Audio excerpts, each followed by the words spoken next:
2-foot separation between the outside unpaved storage areas, bedrock, seasonal, water table. This one is becoming a problem when people, for the annual report, people aren't reporting it.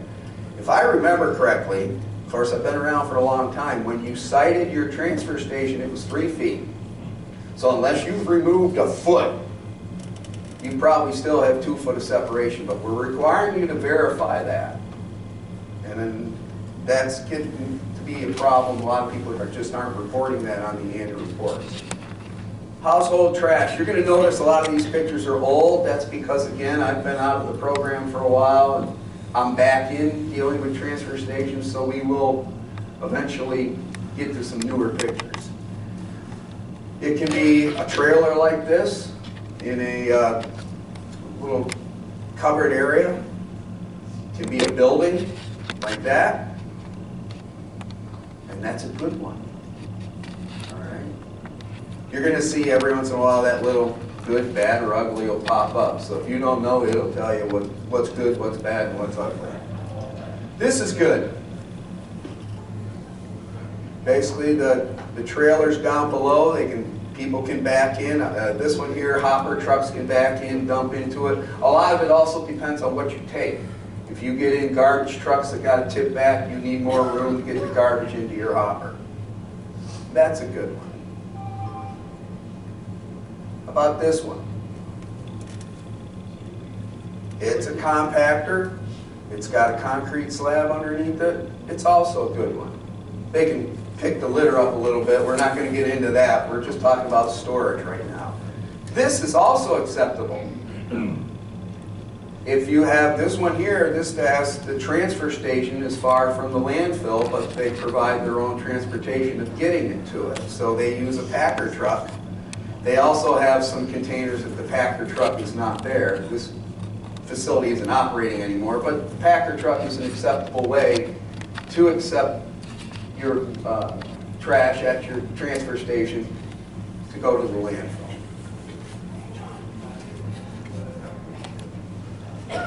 That's good. This is another little transfer station where they take, this transfer station takes waste from different towns. So the town of Blaine, their household trash has to go into there so it can be tracked, and then they can charge the town of Blaine. This is good. This is actually where that 53-footer was. It was under this little roofed building here.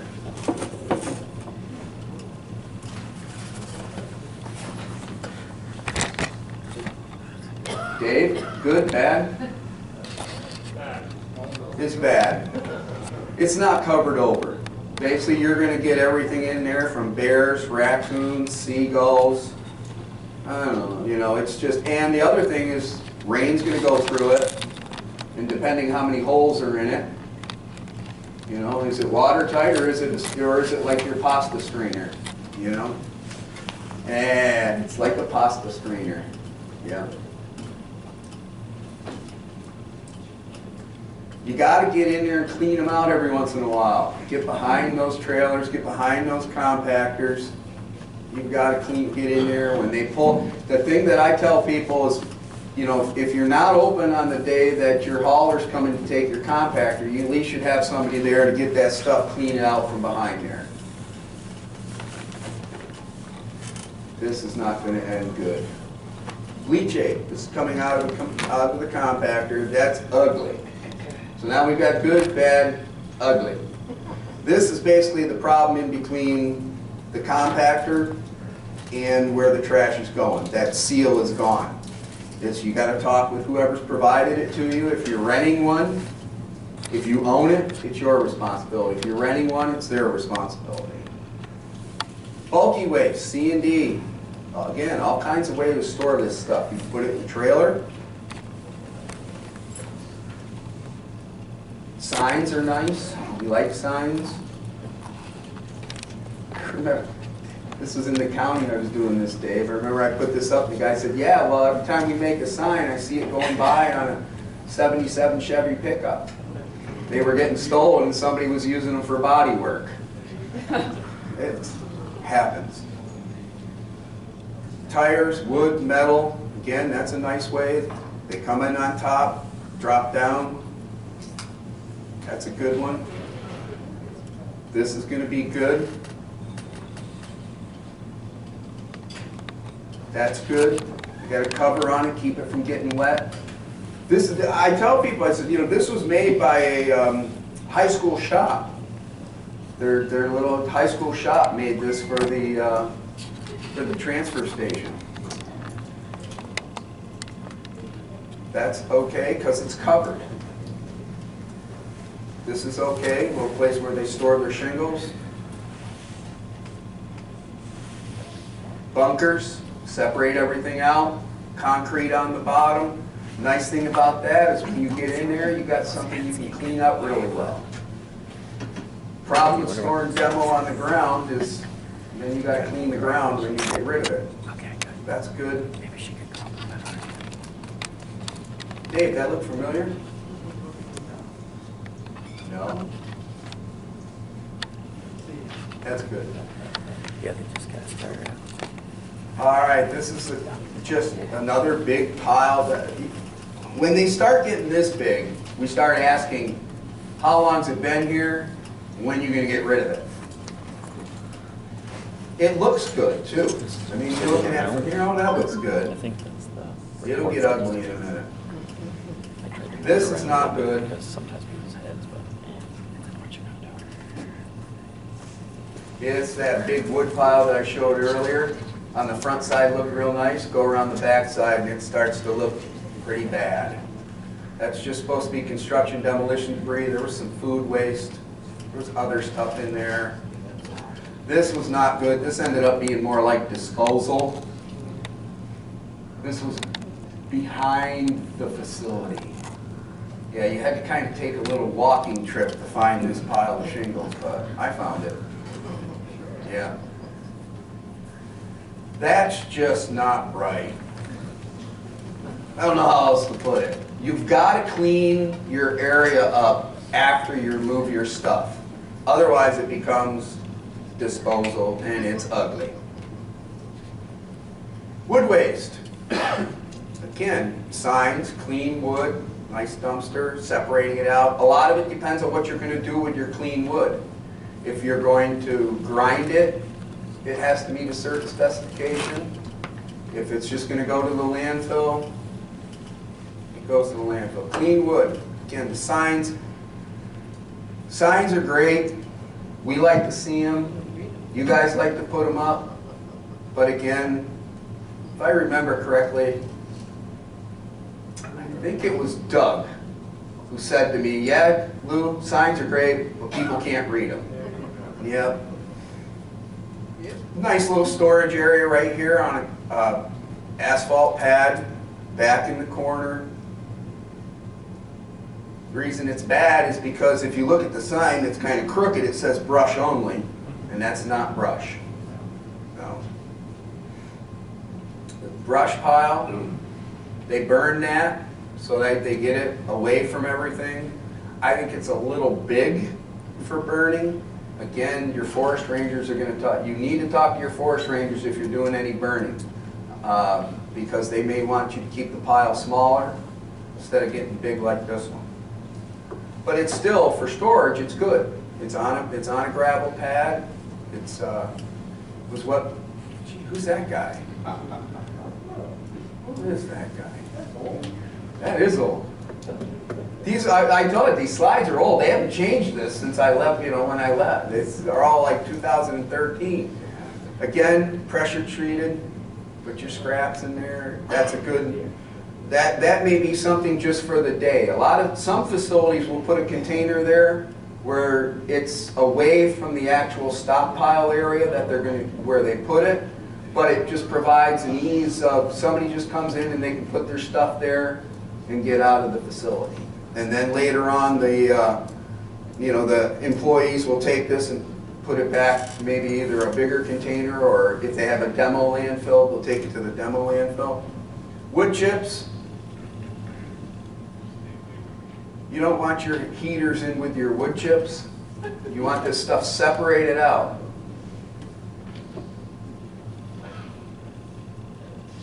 Chip. You used to combine the wood chips and the heaters together, right, Jim?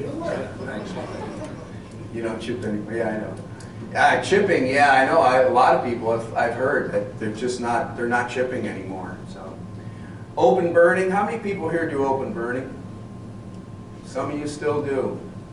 Yeah, you must be in the real rural areas. Okay. Yeah. You have to have personnel present during a burn. Now, this can either be your employees or the fire department, one or the other. Okay, but somebody's got to be there. You also have to have a burn permit. Just because you're a transfer station, you have a burn permit from us, doesn't mean you don't need a burn permit from your forest ranger. No treated wood, no demo other than painted wood. Watch out for the painted wood though. It could be lead-based paint. If it comes in and it's wrapped in plastic, painted wood, it probably came from a lead abatement job. Put it in the demo hopper or put it in with your MSW. Don't burn it. Especially with the plastic on it. No tires, no paper, no cardboard, asphalt, none of that stuff.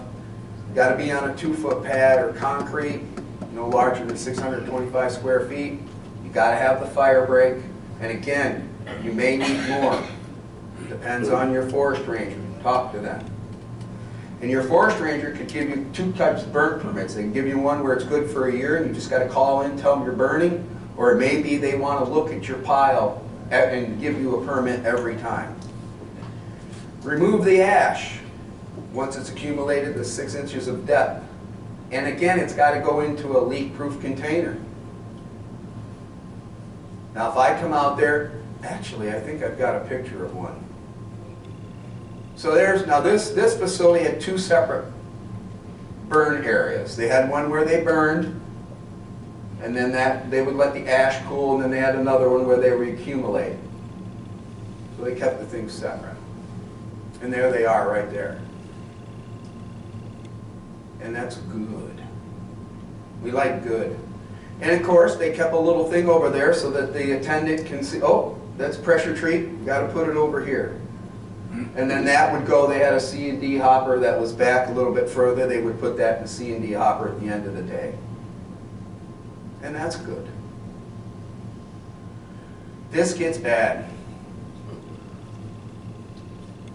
Reason being, there's no fire break. Okay? And this gets bad. You got to clean up around these things. But the good thing about it is at least you can see the stuff was being taken out of the burn area. Nails, again, I mean, you can burn clean wood with nails in it, but it'll cause you a problem later down the road.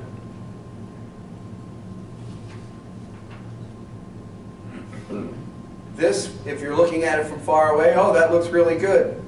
Well, we look under piles. So what do you see? Oh, a loose styrofoam board there, a couple other things in there. And it looks like particle board. Oh yeah, you can't burn particle board, plywood, zip board, Advantech, all those wonderful glued together products. What's the other one? This stuff. Can't remember what they call that. Wood composite, I think. Formica? Formica, what do they call it? Yeah, it's it's chipboard with crap on it. Yeah. I just call it crap board. Crap board. There we go. It's not real wood. Yeah. Can't burn it if it's got this stuff on it. This is nice in a sense because of its kind of isolated and everything like that. But what makes it bad is the puddle of water. You don't want a bowl in any of your storage areas. You want them flat or a little bit mounded. The idea is to make the rainwater run out of them, but not too far out because it can get you in trouble. Oh yeah, that's just way out of hand. This is one where you look at it from afar and you go, oh, it just looks like a bunch of clean wood, a bunch of wood waste. Yeah, no, that's just way out of hand. Oh, gosh. Yeah. Did you burn a couch? No. Did you burn a mattress? No. Well, what's that? Oh. Yeah. Don't be burning couches and mattresses and chairs and tires, automobiles. This is again, that one big pile again looks good, but when we start looking, look what's in there. Food waste, pressure treated lumber, a yard sale sign. Yeah, that just gets ugly. And it gets worse. OSB, plastic, batteries. Yeah. You don't, that's just ugly. You don't want that stuff in your burn pile, especially batteries. Anybody ever see a battery explode in a fire? Oh man, those things, they fly pretty good. Sheetrock in a burn pile. No.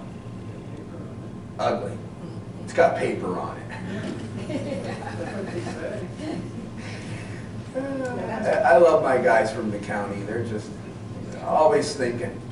OSB, what's that? Oh, that's a rubber track with some metal. That'll get the fire. That gets the fire going really good, according to my Aroostook County guys. But you can't do that. That's ugly. It gets even uglier. Yeah. Shingles, OSB, yeah. And this was a facility that would be open during the week to basically with no attendant. People would just drive stuff in there, and then the attendant would show up on Saturday with a torch, burn it all. That's ugly. Ash storage. It's not covered, you know, so now you remember, you've got to put it in something. I don't care if it's a 55-gallon barrel. I don't care if it's one of these. Or, you know, if you have a landfill, the ash goes right to your landfill. Okay, but needs a cover. Again, this is taking household ash from wood stoves. A lot of people don't have a garden to put their wood stove ash into or whatever, so this facility provides a place for them to dump it in there. And the reason they do that is they want to make sure it's cool. Okay? The ash needs to be cool. You don't want your hot ash starting a fire at your landfill. Right, Mark? Right. That's good for daily. That's what we don't like to see, Dave. That should be moved out long before it gets to an ash mountain. Okay? That's even worse. That one you can just tell it's been there for a long time. Once they start growing greenery on them, trees start growing up, it's long overdue. And that becomes an ugly. What's that? Yeah, compost, you give it long enough. You're not supposed to push your ash to use as fill to expand your pad areas. This is another ugly, very ugly. They had to clean that all up. And it costs. Yeah, taking care of it when it's small and just ash is cost effective compared to trying to do this, clean this up. Waste oil, gasoline, antifreeze, double wall, secondary containment. You got to be able to inspect it for leaks. The tank that you store in cannot be located near sewers, floor drains, stormwater catching basins. You want to label it, whatever's in there, used oil, gasoline, antifreeze, must be locked. So nobody else can dump in it except for the attendant. Rigid piping in a rigidly attached funnel for inside tanks, excuse me. Notify public safety within 2 hours of a leak. If it's during the day, you can call your local DEP office. There is a 1-800 number that you can report spills to. After hours, you can call 911. There's always a responder on duty, but most of you aren't going to be working late into the evening. Or if it's a Saturday, of course, you You're not going to, the DEP office isn't going to be open, but there will be a responder on call. But call them in. Then it has to be removed by a department licensed waste oil transporter. Okay? Now, in many cases, Dave? My question, I didn't interrupt. Quantity, can 55-gallon drums be moved by? And I believe with the waste oil rules, you don't need a permit to haul 55 gallons or less. So what I tell people is if you're doing it in a 55-gallon drum and it's getting close to being full and it's going to Public Works, get it out of there. Or if it's going to a garage down the road, they burn waste oil. That 55 and under, they don't have to have that waste oil transporter's permit, okay? Anything above that, you're dealing with that. So either keep it small or get somebody with a permit. But again, it can go, it doesn't have to go to Clean Harbors. If you've got a garage where they're using waste oil, they've got a waste oil burner, you can do whatever works for you. I know some of them get rid of farms. A lot of big farms now are getting waste oil burners and stuff like that. That's fine. We just want to know where it goes and that it's going. Yep. This is nice. This is inside. It's I think that was like a 1,000-gallon tank, I think. That was a big tank. And then it's got a steel containment around it. You've got to be able to look around your tanks, make sure that, see if there's any leaks. So this is a good one. That's a good one. That's good, that's inside. It's got a rigidly attached funnel. They can lock it. This is okay. Okay, so like if you've got a waste oil tank where your attendant's going to dump it into, but somebody comes in with just a gallon or something like that, you can have them put it in a tote like that, and then later on you can put it in there. That's okay. Good for temporary storage, empty at the end of the day. What's wrong with this? You can't look around it. As a matter of fact, this is an unlicensed underground tank. It's half buried. It's now an underground tank. It's not permitted. They get in a lot of trouble. But that's bad. This is just ugly.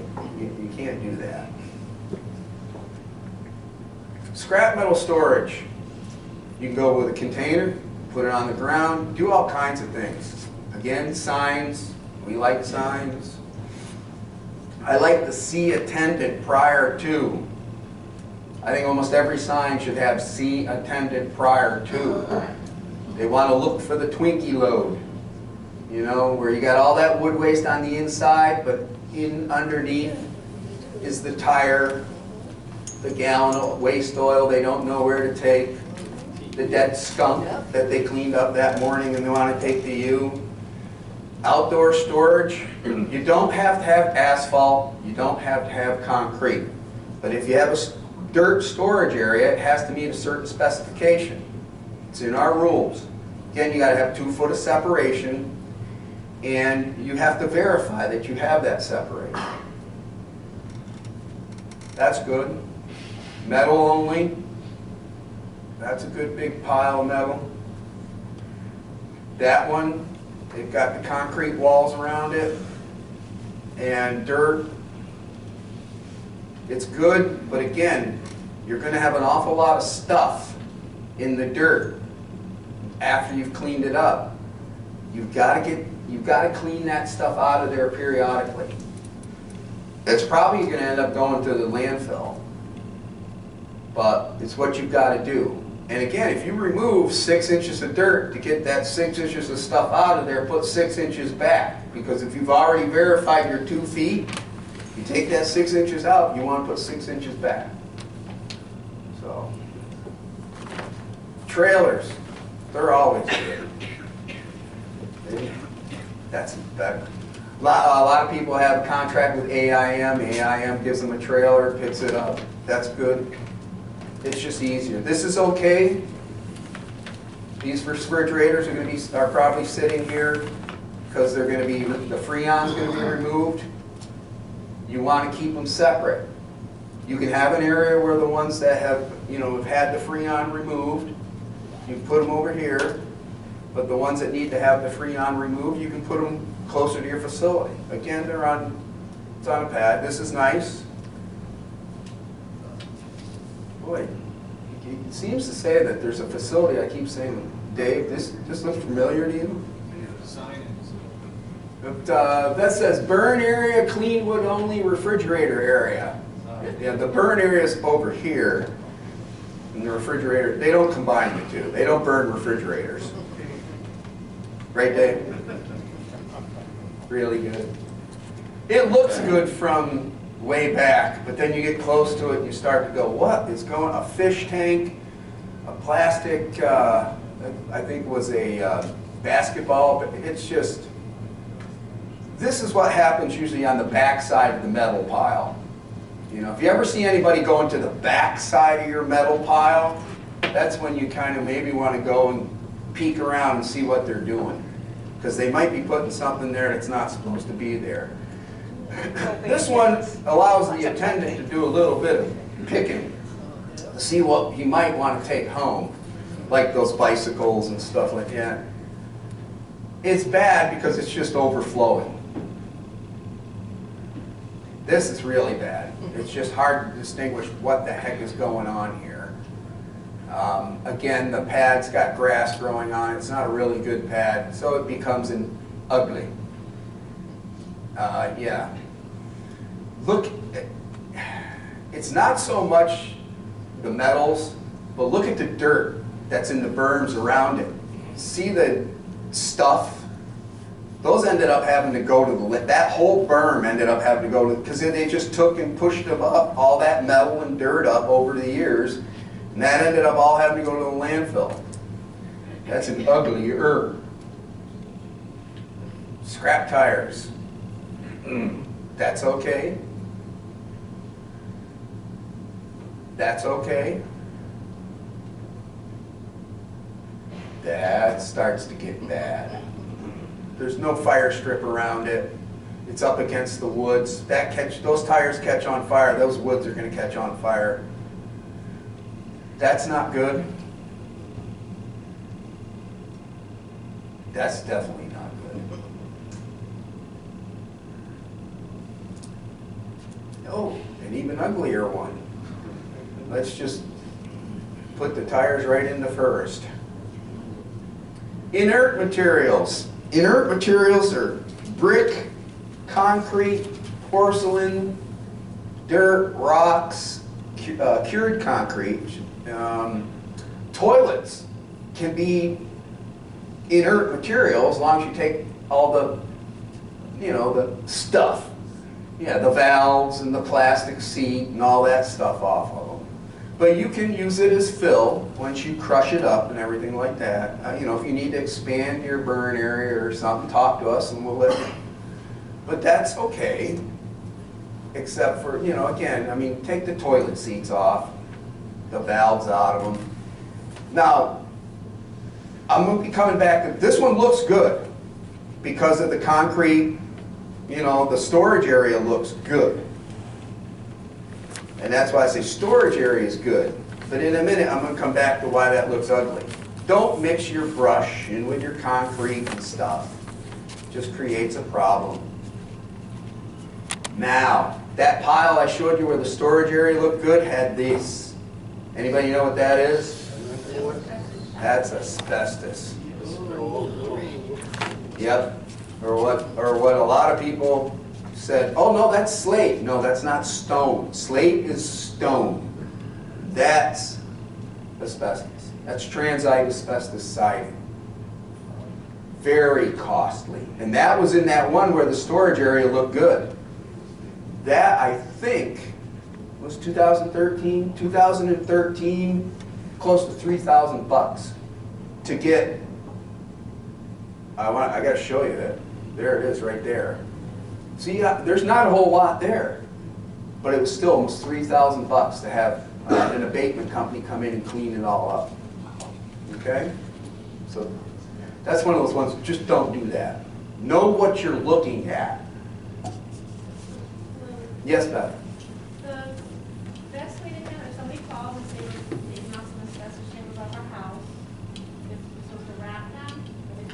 Well, it's interesting. Yeah. A homeowner can remove asbestos siding from their own house. They have to do it in accordance with the rule, which is a lot of times they don't. But yes, if you have a construction and demolition debris landfill that can take non-friable asbestos, the asbestos material should come in double wrapped in 6 mil plastic. They can do that. Most homeowners will just, especially that siding, it gets really heavy. So you get maybe a stack like that, double wrapped. But yeah, it has to be, they can bring it to you, just has to be double wrapped in 6 mil plastic. And then when it goes into landfill, what they want to do, and I know best facility has a construction and demolition free landfill. So what you want to do is they need to dig a hole. Oh, we can't take that. Right? You're saying make us take this? Yeah. No, you might not. I'm just saying that. Okay, I'm explaining something for a demolition landfill. Okay, for if you do take this. Okay, Your license. you got to be licensed for one. Yes. Okay. Calm down, calm down. So, calm down.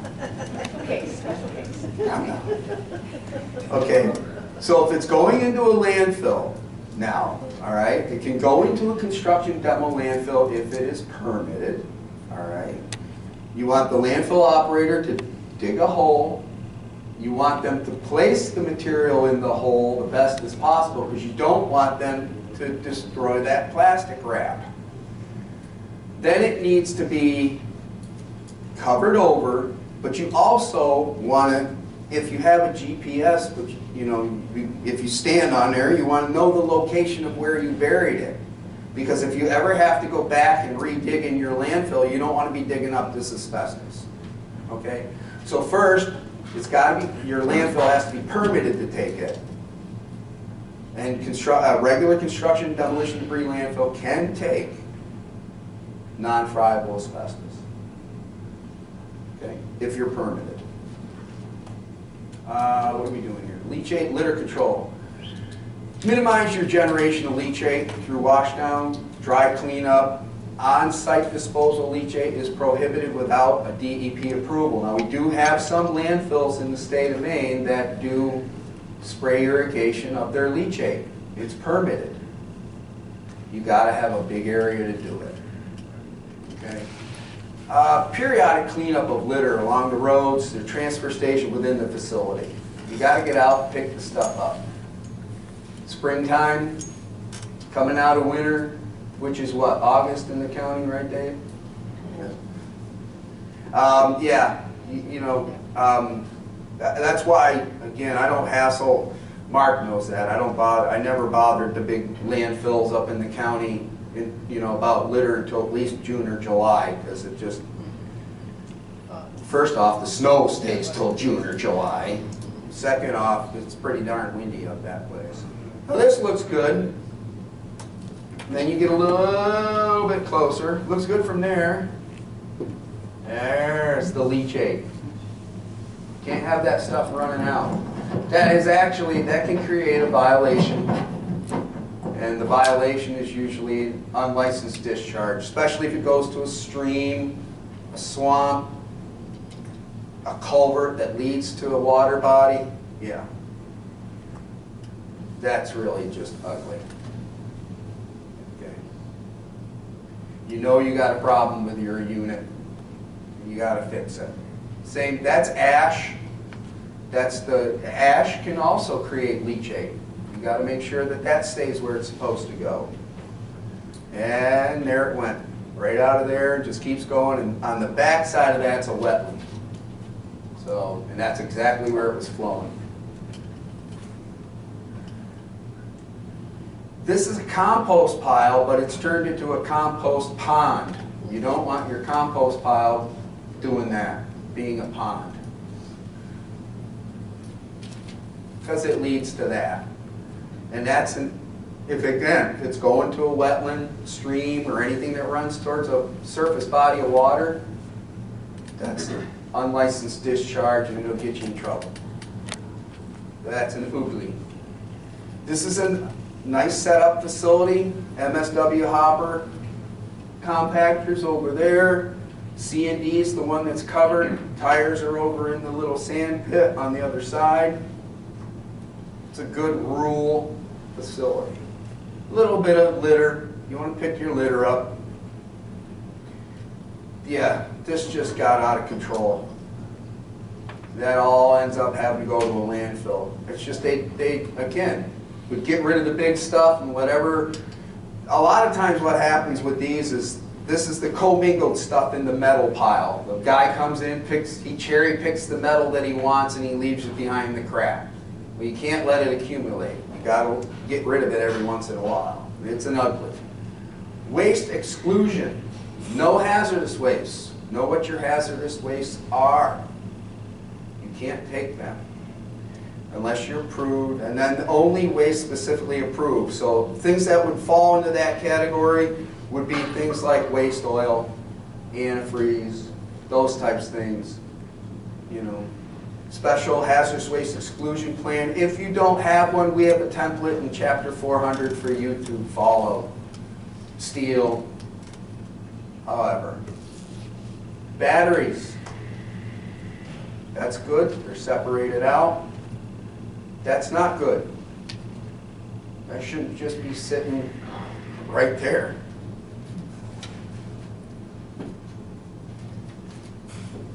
Waste oil piled up. No, that's bad.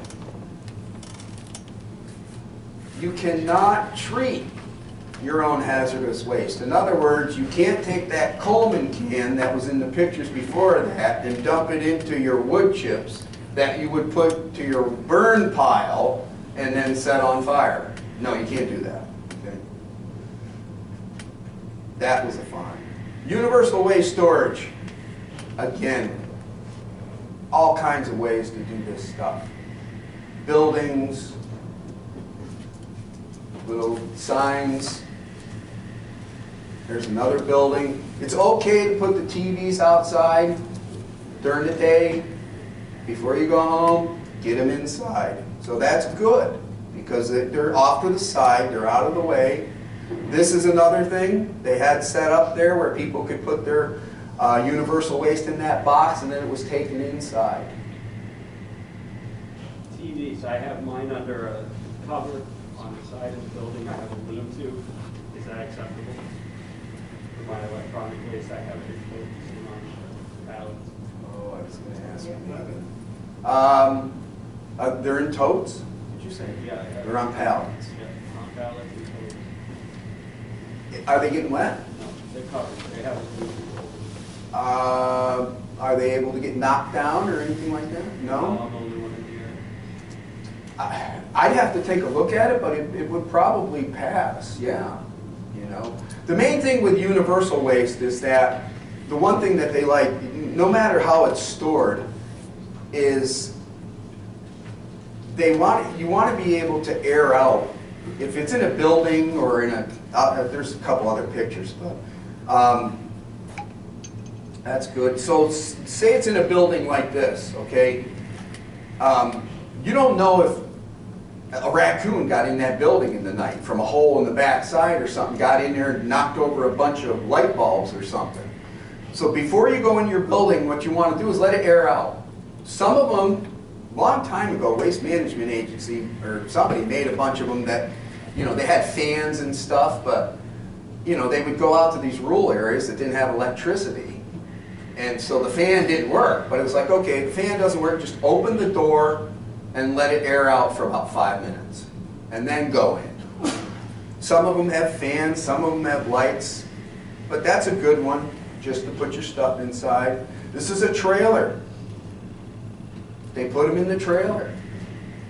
It's okay as long as it's, you know, the things are stockpiled very well in there, and they are. In the back you can see the light bulbs, the TVs are on the side. This is an indoor, this is high-tech. City of Presque Isle, yeah. They had a main thing here is the asbestos floor tile. Yeah, but it's good. Have a kit, cleanup kit. can have a mercury cleanup kit, is what that is. Mercury spill kit. You can make your own or you can buy them. Somewhere we do have instructions on how to make your own. Labels on the boxes, tape them with the clear tape, not duct tape. Okay? How many of you use the Veolia or whatever they are? Yeah, that's a really good, that's a good one to use. They provide you with the boxes. And again, if you want more information on them, talk to somebody who uses it. They're going to tell you they really like it. That's good. That's good. Again, it's got the little universal waste sticker on there that tells you, you want to know when you put the first bulb in there. You get, I think it's a year. This is good. That gets to be ugly. And the reason is they're just, you know, you can see it, they're standing up. You go to walk in there, you knock one of them over. That's just bad. That's not good either. And this is where they start to get ugly. There's a battery down in with the scrap metal. Those batteries can cause more problems at a landfill than you can shake a stick at. Those lithium batteries get buried, they heat up, and they cause fires. Yeah. Now again, you can store your TVs outside, but you know, if you're going to get 2 feet of snow, get them where they need to go. This kind of looks okay until you get closer to the trailer and you can see that the vegetation is growing up through the holes in the floor in the rusted out trailer. That's just no. Yep. That's a C&D pile, and again, it's on the back side. So probably the mattresses were hiding the computer monitors, so they put the mattress up and then snuck the computer monitors underneath and drove away. Yeah, and this is, yeah, don't try compacting your monitors. Yeah. Recyclable storage. This just has a separate window for every recyclable. These are good. They're all over the county. And wow, we're at the end.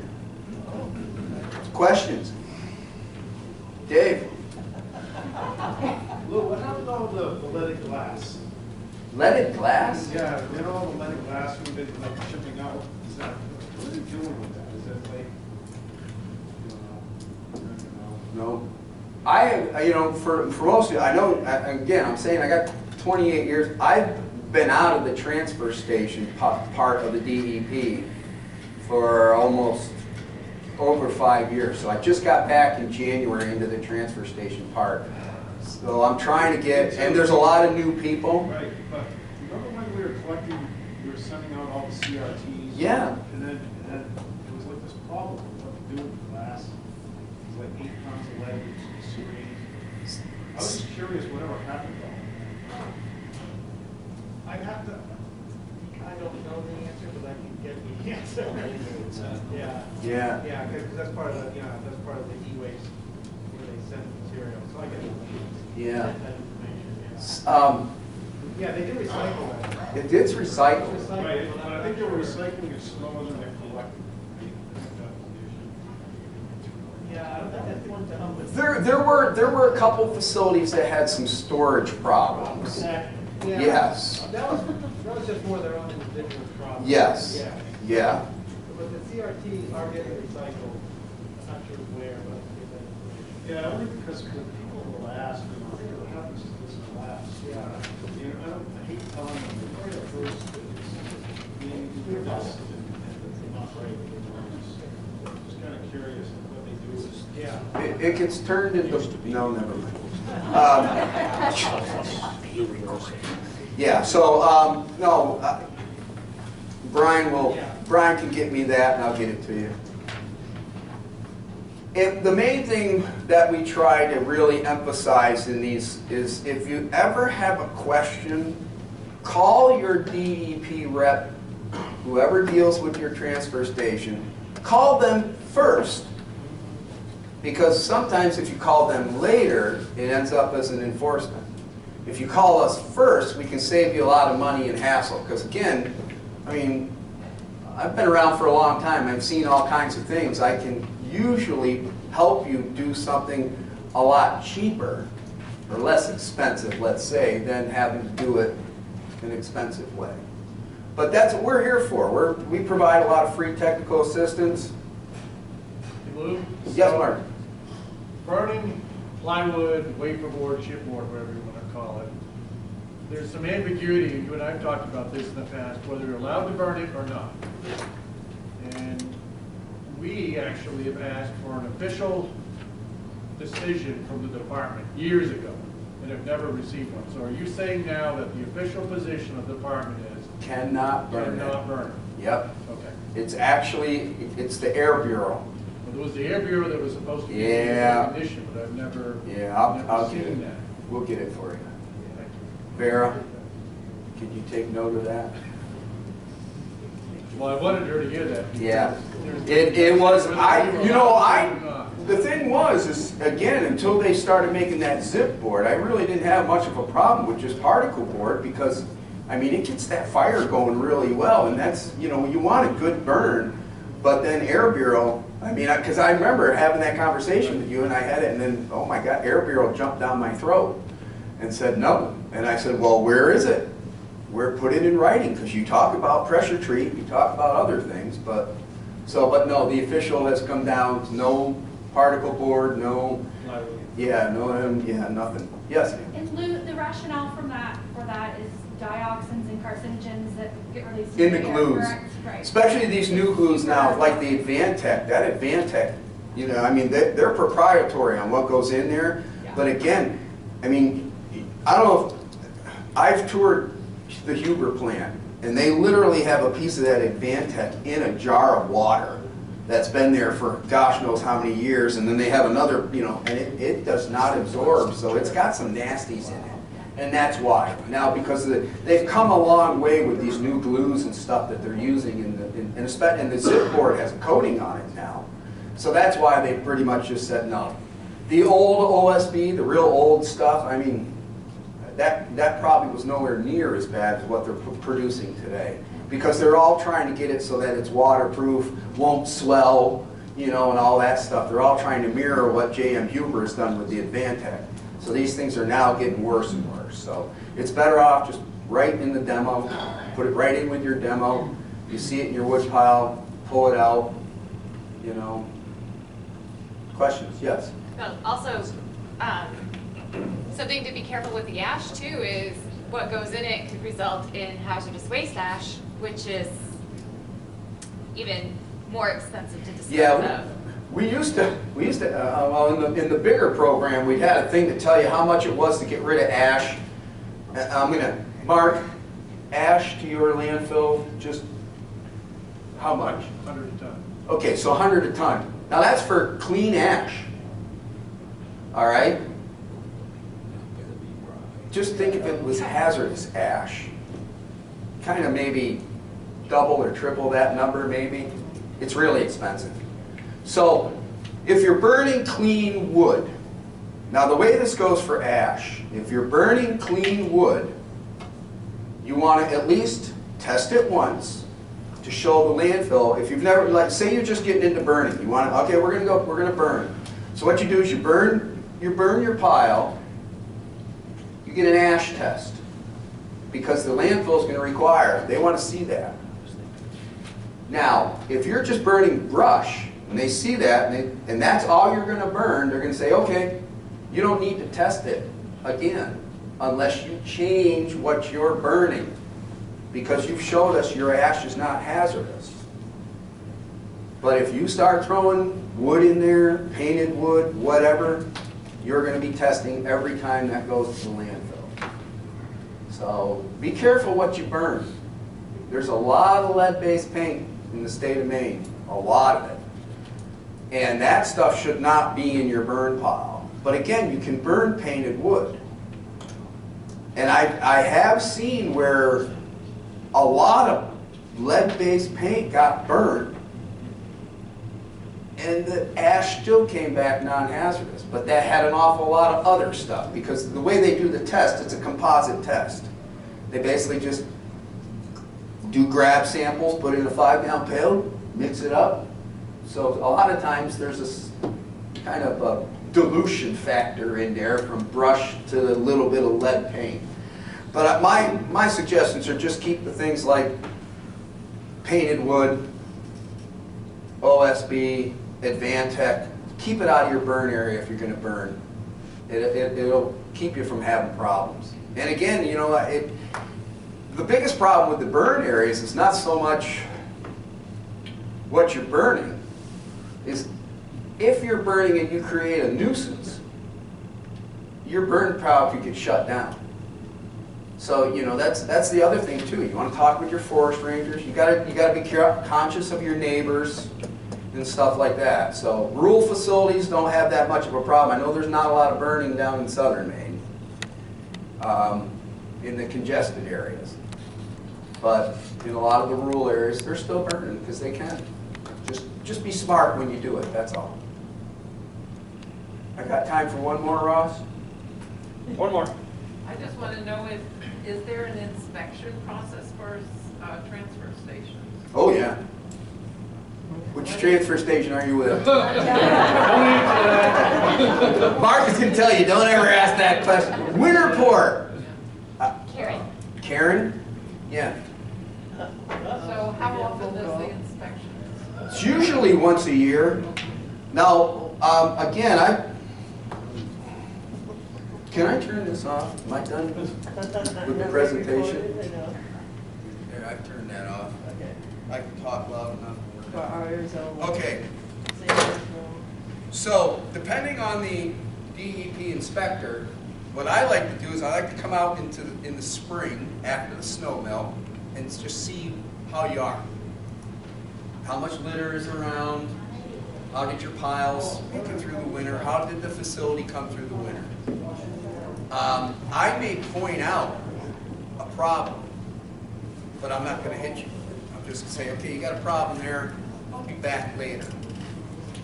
It's the second inspection where you can end up with problems, because I've already pointed some stuff out to you that you need to fix. And if you fix it, then there's no problems. But the other thing is too, is if there's anything that you're thinking about doing that summer, me coming to you in the spring is like, well, we're thinking about doing that this summer. Okay, well, you didn't tell us that in your annual report, but that may require a permit. So there's, but I like to try to do 2 inspections, but there was one time I had over 99 facilities, literally can only get 1 inspection a year. Is what we try. We at least need to get out to each facility once. If it's a problem child, we're back there quite a few times. We're also human. Yeah. Yeah. Melissa's my counterpart in Vanguard, and she does the same thing I do. Yeah, we're human. Things happen, you know. But if you know, call us. If you want us to do a visit, say, hey, we haven't seen you in a while. Can you come and, you know, check us out, make sure we're still in compliance? Just call. We'll try to arrange. I'm already going out and doing site visits. Not inspections, site visits. Yeah, I'll be starting mine here in the next week, so. Sure. Okay. Yeah, I'm doing a round table later on too, so if you want to talk a little later on, we can talk a little later on.